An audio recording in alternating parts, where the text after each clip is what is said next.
시편 19편 개역개정입니다. 하늘이 하나님의 영광을 선포하고 공창이 그의 손으로 하신 일을 나타내는도다. 날은 날에게 말하고 밤은 밤에게 지식을 전하니 언어도 없고 말씀도 없으며 들리는 소리도 없으나 그의 소리가 온 땅에 통하고 그의 말씀이 세상 끝까지 이르도다. 하나님이 해를 위하여 하늘에 장막을 베푸셨도다. 해는 그의 신방에서 나오는 신랑과 같고 그의 길을 달리기 기뻐하는 장사 같아서 하늘 이 끝에서 나와서 하늘 저 끝까지 운행하며 그의 열기에서 피할 자가 없도다. 여호와의 율법은 완전하여 영혼을 소송시키며 여호와의 증거는 확실하여 우둔한 자를 지혜롭게 하며 여호와의 교훈은 정직하여 마음을 기쁘게 하고 여호와의 계명은 순결하여 눈을 밝게 하시도다. 여호와를 경외하는 도는 정결하여 영원까지 이르고 여호와의 법도 진실하여 다 의로우니 금 곧 많은 순금보다 더 사모할 것이며 꿀과 송이꿀보다 더 달도다. 또 주의 종이 이것으로 경고를 받고 이것을 지킴으로 상이 크니이다. 자기 허물을 능히 깨달을 자 누구리요? 나를 숨은 허물에서 벗어나게 하소서. 또 주의 종에게 고의로 죄를 짓지 말게 하사 그 죄가 나를 주장하지 못하게 하소서. 그리하면 내가 정직하여 큰 죄가에서 벗어나겠나이다. 나의 반석이시요 나의 구속자이신 여호와여, 내 입의 말과 마음의 묵상이 주님 앞에 연락되기를 원하나이다. 메시지입니다. 하나님의 영광 하늘을 순회하고 하나님의 솜씨 수평선을 가로지르며 펼쳐진다. 낮이 아침마다 수업을 열고 밤이 저녁마다 강연을 베푼다. 그들의 말 들리지 않고 그들의 목소리 녹음되지 않으나 그 침묵은 온 땅을 채우고 소리 없는 진리 어디에나 울려 퍼진다. 하나님께서 해를 위해 거대한 둥근 지붕을 만드셨으니 그 지붕은 초대형. 아침에는 신방에서 달려나온 새 신랑. 동틀 무렵의 해는 결승선을 향해 질주하는 달리기 선수. 동틀녘부터 해질녘까지 하나님의 말씀도 그렇게 하늘을 누빈다. 얼음을 녹이고 사막을 달구며 마음을 어루만져 믿음을 갖게 한다. 하나님의 계시는 온전하여 우리 삶을 회복시키고 하나님의 이정표는 확실하여 바른 길을 알려준다. 하나님의 인생 지도는 정확하여 기쁨에 이르는 길을 보여주고 하나님의 지시는 분명하여 알아보기 쉽다. 하나님의 명성은 순금같이 변함없고 하나님의 결정은 정확하여 한치의 오차도 없다.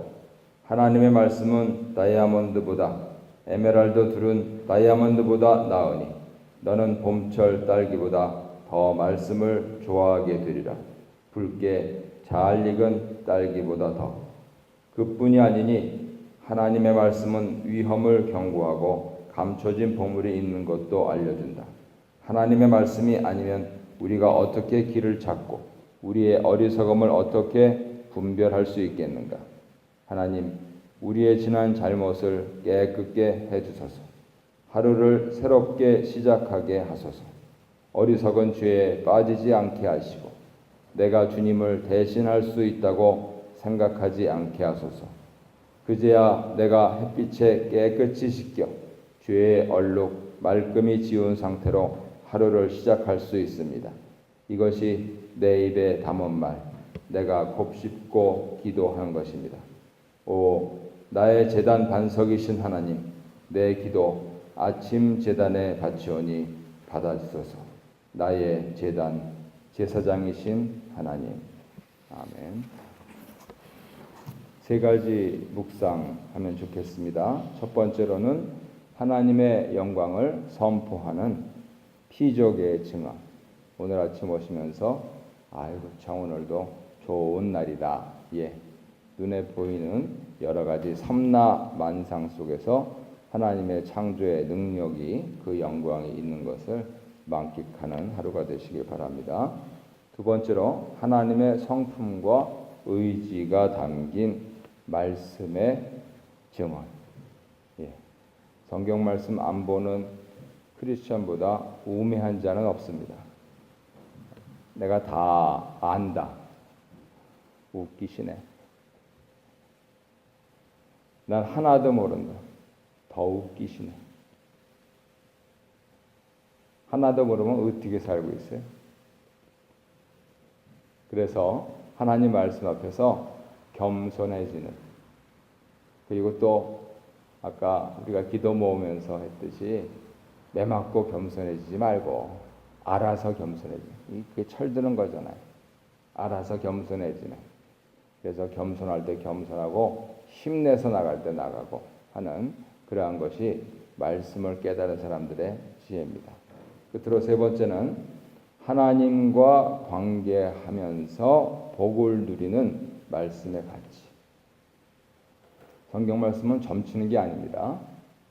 그렇지만 날마다 나의 일거수일투족을 살펴보시죠. 다람쥐 쳇바퀴 돌아가는 인생 같은데 하루도 같은 날이 없습니다.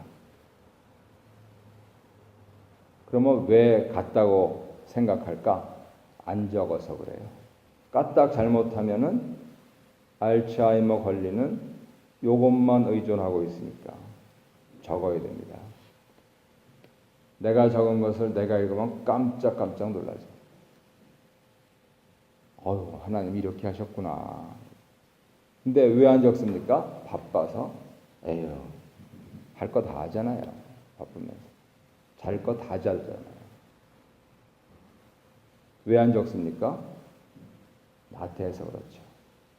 그 중요한 거를 몰라서 그렇죠. 말씀의 가치는 오늘 나에게 내려주신 하나님 말씀, 그것이 나에게 은혜다 하는 것을 알고 적는 겁니다. 그래야 그게 은혜인 걸 알아요. 요즘 좋잖아요. 스마트폰도 있으니까 음성 녹음 눌리시고 말씀 보고 녹음해 놓고, 이게 오늘 나한테 주신 말씀이다. 듣고 또 듣고. 바쁜 일상생활에 함몰되지 마시고 말씀을 타고 가시라는 거예요. 그래서 말씀을 타고 가면 아무도 안 알아줘요. 그런데 하나님이 알아주시고요. 그리고 내 자신이 알고요. 할 수만 있으면 내 가족이 압니다. 인생 뭐 있습니까? 이름 석자 알려서 우리가 얼마나 많은 사람들을 기억하고 있습니까? 이승만 대통령, 안창호 선생님, 김구 선생님. 예. 우리가 그런 분들하고 자웅을 겨룰 수가 있습니까? 평범한 사람들이 가치 있게 살 수 있는 것은 이 말씀을 곱씹으면서 적으면서 그것을 나한테 적용하는 겁니다. 그렇게 될 때 하나님이 나한테 관계하시고, 하나님이 관계하시면 제일 처음에 오는 게 생명이에요. 생명이 있으면 다 돼요. 물질도 오고 명예도 오고 여러 가지 내가 인간적으로 원하는 것들이 부수적으로 따라오는 것이지, 이 생명을 놓치고 오늘 하루 열심히 벌어서 내일 가보십시오. 그게 무슨 소용이 있습니까? 그래서 하나님과의 관계가 복이다 하는 부분들을 말씀을 통해서 깨닫는데, 그 말씀이 가치를 지니게 되는 것은 적을 때 있습니다. 이거 믿지 마십시오. 왕년에 없는 사람 어디 있습니까? 믿지 마십시오. 적으십시오. 이것도 있고요. 펜도 있고요. 많은 도구들이 있습니다. 적으십시오. 결국은 적었기 때문에 이게 있지 않습니까? 어떻게 됐든 인생 헛사시지 마시고 적으십시오. 그래야 가치 있습니다. 오늘도 잠깐 기도를 드리면서 성령이 임하셔서 깨달음이 있으면 바로 적고 나가세요. 그냥 나가시지 마시고. 그렇게 해서 그것이 쌓이면은요, 책이 됩니까? 아니요. 내 삶이 됩니다. 1절로 4절 상반절입니다. 이 부분은 하늘이 온 세상에 선포하는 하나님의 영광에 대해 노래합니다. 1절에서 다윗은 천상 영역인 하늘과 땅을 향해 넓은 판처럼 펼쳐져 있는 궁창이 땅과 그 위의 만물들을 향하여 하나님의 영광을 선포하고 있는 것으로 노래합니다. 마치 하나님께서 땅을 내려다보시며 자신을 계시하시듯이 하늘이 하나님의 위엄과 거룩하심과 의로우시고 신실하신 성품을 드러냅니다. 하늘은 또한 그의 손으로 하신 일을 나타내지요. 이 표현은 그의 손의 작품을 의미하면서 넓은 판처럼 펼쳐진 하늘에 박혀있는 달과 별들, 4절 이하에 묘사된 태양을 가리킨다 할 수 있습니다. 원래 하늘의 해와 달과 별들은 낮과 밤과 계절을 주관하도록 지음받았죠. 창세기 1장 14절 이하를 보세요. 시인은 이러한 창조 목적을 2절에서 연결시킵니다. 날은 날에게 말하고 밤은 밤에게 지식을 전한다. 이것은 하늘과 천체가 매일 밤낮 없이 지속적이고 열광적이고 분명하게 하나님과 그분의 지혜에 대한 말씀을 선포하는 것을 가리킵니다. 하늘이 선포하는 하나님의 영광에 대한 계시는 인간의 언어처럼 구체적인 말이나 글로 표현되지도 않고 소리를 들을 수 있는 것도 아닙니다. 하지만 다윗은 이 계시가 온 땅과 세상 끝까지 미친다 노래합니다. 그래서 세상 모든 피조물들과 사람들이 분명하게 하나님의 영광을 볼 수 있게 합니다. 동시에 이 표현은 하나님의 신실하고 의로운 섭리가 세계 곳곳에 미치지 않는 것이 없음을 말하고 있죠. 4절 하반절로 6절입니다. 이 부분에서는 1절에서 언급했던 하나님의 손이 지으신 하늘의 피조물 중에서 구체적으로 태양을 예로 들어서 하나님의 영광을 계시하는 은유로 사용합니다. 4절 하반절은 하나님께서 해를 위해서 하늘에 장막을 치셨다 함으로써 태양은 숭배해야 할 신이 아니라 여호와 하나님의 피조물임을 분명히 선언합니다. 뒤따르는 절들은 그 해가 장막을 나와서 궁창의 길을 따라 하늘 이 끝에서 저 끝까지 힘차게 운행한다고 묘사합니다. 5절에서 해는 신방에서 나오는 신랑과 그의 길을 달리기 기뻐하는 장사로 비유되고 있습니다. 전자는 방금 결혼하여 신방에서 나오는 신랑과 같이 해가 찬란하게 떠오르는 장면을 묘사하는 비유인 듯합니다. 이 비유는 해의 새로움, 기쁨, 찬란함을 동시에 표현하지요. 후자는 아무런 주저함이나 두려움 없이 당당하고 힘차게 하늘의 길을 운행하는 해의 모습을 그리고 있습니다. 이 비유들은 6절을 강조하는 적절한 비유죠. 매일 찬란하게 떠올라 하늘 이 끝에서 저 끝까지 힘차게 운행하는 해의 열기와 빛에서 피할 수 있는 것은 아무것도 없죠. 4절 상반절과 더불어 이 결론은 태양이 매일 온 세상을 비추어 모든 피조물들을 드러낼 뿐만 아니라 그들에게 하나님의 섭리와 영광을 구석구석까지 선사함을 보여줍니다. 이러한 해의 기능은 7절로 11절에서 노래하는 여호와의 법의 기능과 유사합니다. 먼저 7절로 9절 보겠습니다.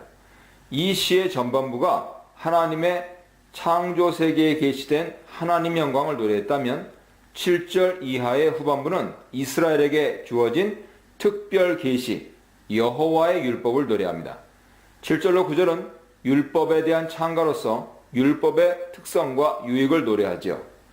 율법은 증거, 교훈, 계명, 경외함, 법 등으로 다양하게 표현되고 있습니다.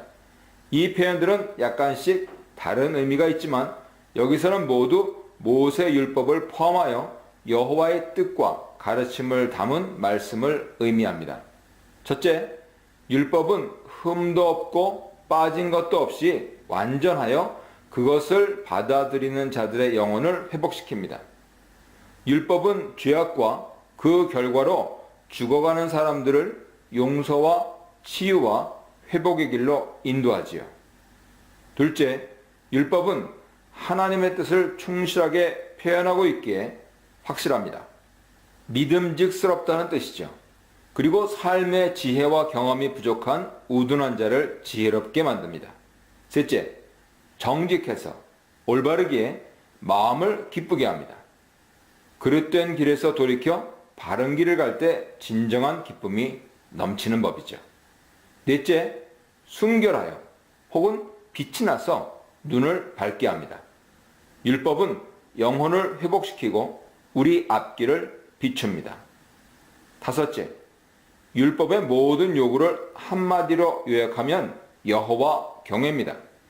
이런 경외의 법은 정결하여 영원할 것이고 진실하고 의롭습니다.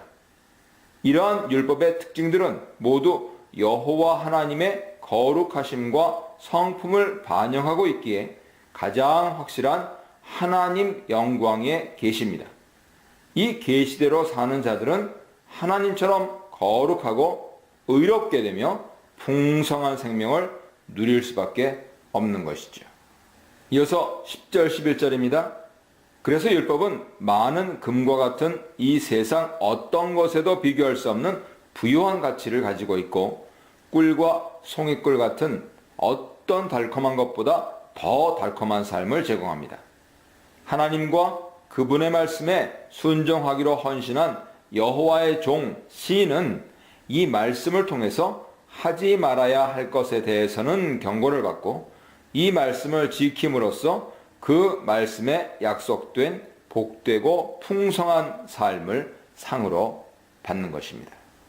12절 13절입니다. 시인은 율법을 통해서 경고를 받는다고 했는데 12절에서는 율법을 통해 모르고 지은 죄까지도 깨닫고 그 죄에서 벗어날 수 있기를, 용서받을 수 있기를 기도합니다. 다윗은 또한 고의적으로 범하는 죄도 저지르지 않도록 지켜주시길 기도합니다. 그래야 완전한 율법처럼 자신도 완전해지고 정직하여 같은 뜻이죠. 큰 범죄의 속박에서 벗어날 수 있기 때문이지요. 끝으로 14절입니다. 이제 다윗은 시를 마무리하면서 이 노래, 찬송을 반석과 구속자이신 여호와께 바치며 기쁘게 받아주시길 간구하고 있습니다.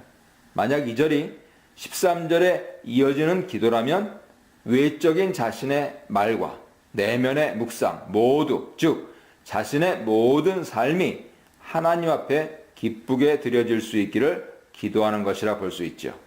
완전한 법에 대한 완전한 삶을 소망하는 기도인 것입니다.